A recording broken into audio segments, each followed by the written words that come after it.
में आपका माथा दुखने लगा तो हमें तो आपकी बक बक सुनकर पूरा शरीर दुखने लगता है, तो हम तो कभी कुछ बोलता नहीं है। शांति, ये रियल लाइफ है। कभी कभी कभी कभी ये गरम गरम अड़ जाएगा। ગુડ મોર્નિંગ, મસ્ત મજાની સવાર થઈ ગઈ છે. તમારા બધાનું સ્વાગત છે આજના અમારા નવા બ્લોગમાં. તો કાલ રાત્રે તો બહુ મોડું થઈ ગયું હતું. આશીષભાઈના ઘરે ગયા હતા એટલે 2-2:30 વાગી ગયા હતા એડિટ કરતા કરતા. ને થોડુંક મારે ઉઠવામાં મોડું થઈ ગયું. તો મળીએ પાછા થોડીક વારમાં ચા નાસ્તો કરીને.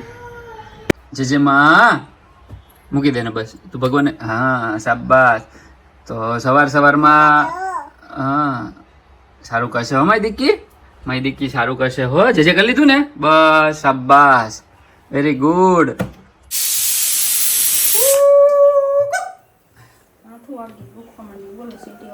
सीटी वागी में आपका माथा दुखने लगा तो हमें तो आपकी बक बक सुनकर पूरा शरीर दुखने लगता है, तो हम तो कभी कुछ बोलता नहीं है. शांति, ये रियल लाइफ है. कभी कभी ये गरम गरम अड़ जाएगा. कभी आपकी जो बात है ना वो हमें चुभती है, चुभनी ही चाहिए. पर आप ऐसी बातें करते ही क्यों हो? चुभाने के लिए. चुप. तो ये सब बातें साइड में रखकर आज बात करते हैं खाने की. तो खाने में बना है मस्त मजे की भाकरी और इसमें बना है टमाटर नहीं मटर बटाना बटेका नु शाक. तेरे को क्या खाने का है? तेरे को क्या खाने का है? और इसको सुबह से ये आंख पकड़ कर बैठा है. आंख पकड़ के बैठा है. ये बहन ने घोका मार दिया है. तो इतना ओवर एक्टिंग करता है ऐसे दर अर्धी कलाक आવીને પૂછता है दुखे से वाग्यू से समझो. ऐसी एक्टिंग नहीं करने का रे बाबा, इसका पैसा काटना पड़ेगा. चले एक काम कर, 200 रुपए दे और 50 रुपए काट ओवर एक्टिंग के वजह. तो अभी बात करते हैं खाने की. फिर से बजा है जोरदार सिटी. इसमें बना है વટાણા બટેકાનું શાક છે. અચ્છા, વટાણા બટેકાનું મસ્તીનું શાક છે. ખાવ પછી કઈ. તો બાકી મળીએ પાછા થોડી વારમાં. રાધીને હેરાન કરે છે એના બે ટાબરિયા અને ત્રીજો મોટો ટાબરિયો. એ કુકર નહીં તો આ અહીંયા હતું ને છોકરો, એની વાત કરતા હતા. આ બતકલી મગજ ખરાબ બતા- કરે છે. એક કોર ગરમી, એક કોર કુકરની સીટી, એક કોર તમારું બકબક, એક કોર છોકરાઓનું બતકલી બધું. तो मेरी प्यारी प्यारी बात है तुम बक बक लगती है. मेरी प्यारी प्यारी बात है तेन बक बक लगती है. ऐसा कोई करता है क्या? હું જાણે ભરે છે. કઈ નહીં. હાલો તારે ખાવાનું ખાઈને મળીએ. થોડું 2 બટકા રોટલી અને શાક ખાઈ લે, ભાખરી મળીએ. કોને હતી કર્યું તું? પેલા ક્યાં તે કોને હતી કર્યું તું? ક્યાં કર્યું તું ભૈયાને?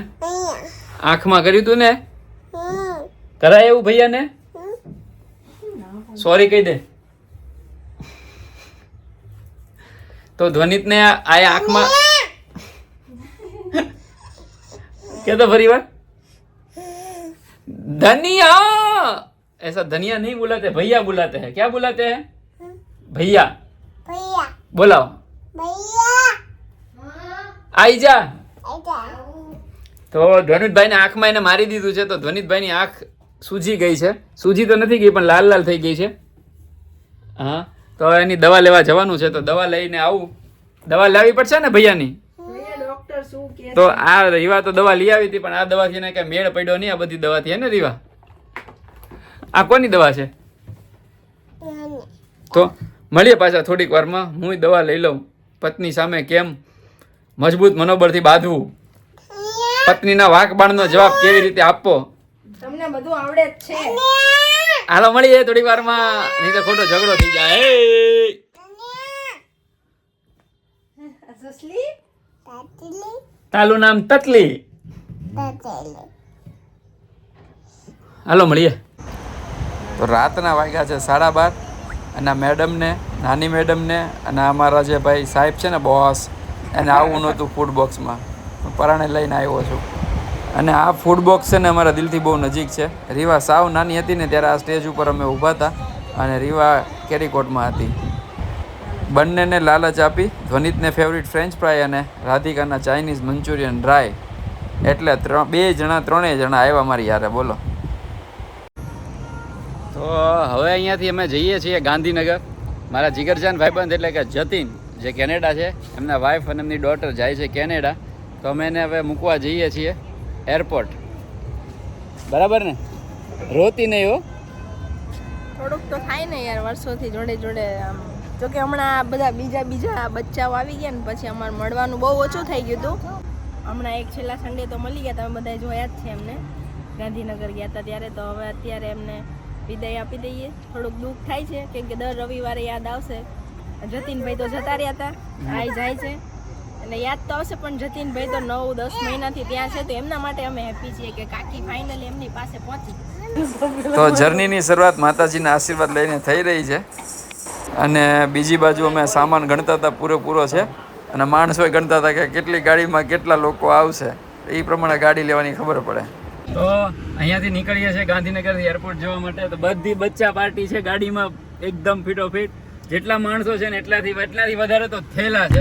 તો મળીએ એરપોર્ટ ઉપર.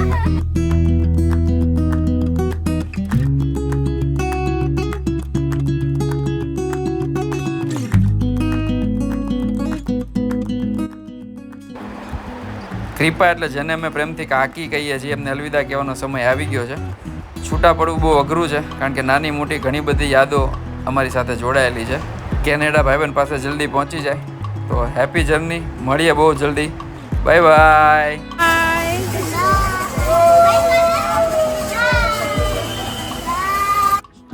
વાગ્યા છે રાતના 4:10. જસ્ટ અમે ઘરે આવ્યા છીએ.